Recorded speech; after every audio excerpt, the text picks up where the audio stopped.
बल्कि पद आने के बाद अकल चरने चली जाती है। इसलिए लोगों को आईना दिखाना चाहिए 24 पब्लिक में।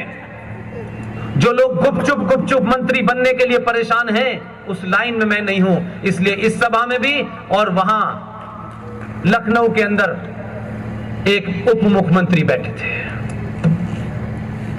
शिक्षा मंत्री भी हैं।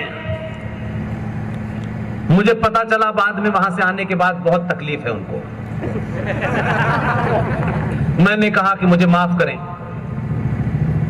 मैं पीठ पीछे नहीं कहता, क्योंकि मेरी जिंदगी में नफा नुकसान नहीं है मेरे भाई।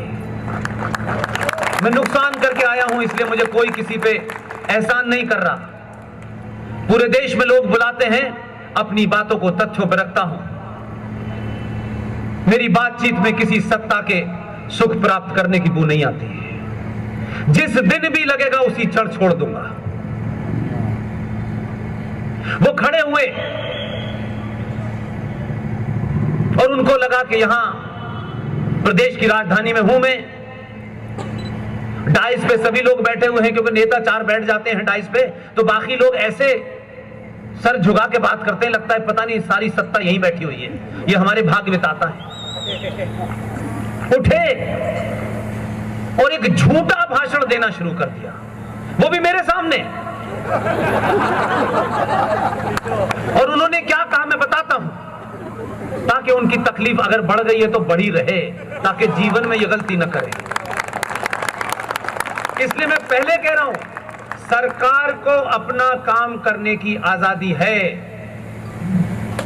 सरकार क्या करती है, कैसे करती है, मेरा कोई दखल नहीं है। लेकिन सरकार में बैठ करके राष्ट्र के नागरिकों को झूठ बोलने का अधिकार आपको नहीं है। उनके सामने अपने राजनीतिक स्वार्थों को साधने के लिए उस पूरी की पूरी जनरेशन को बहकाने का आपको अधिकार नहीं है। उठे, पहला सेंटेंस, छत्रपति महाराज शिवाजी हिंदूवादी होते हुए भी सेकुलर थे। उन्होंने मस्जिदें बनाई। अभी तक तो सेकुलरिज्म के नाम पे हम 1947 के नेताओं को इस्तेमाल कर रहे थे, उन्होंने शिवाजी को ही भेंट चढ़ा दिया। कौन सी किताब पढ़ी, ये बताया नहीं। जो बात उन्हें बतानी चाहिए थी शिक्षा मंत्री के रूप में, कि मैं 2021 में उत्तर प्रदेश का शिक्षा मंत्री भी हूं, लेकिन मैंने यह सवाल शिक्षा मंत्री के रूप में क्यों नहीं उठाया। ये भारत के इतिहास में एक प्रोफेसर की किताब पढ़ाई जाती है, मॉडर्न हिस्ट्री की, उसमें छत्रपति शिवाजी को पहाड़ी चूहा कहा गया। Chhatrapati Shivaji is a mountain rat.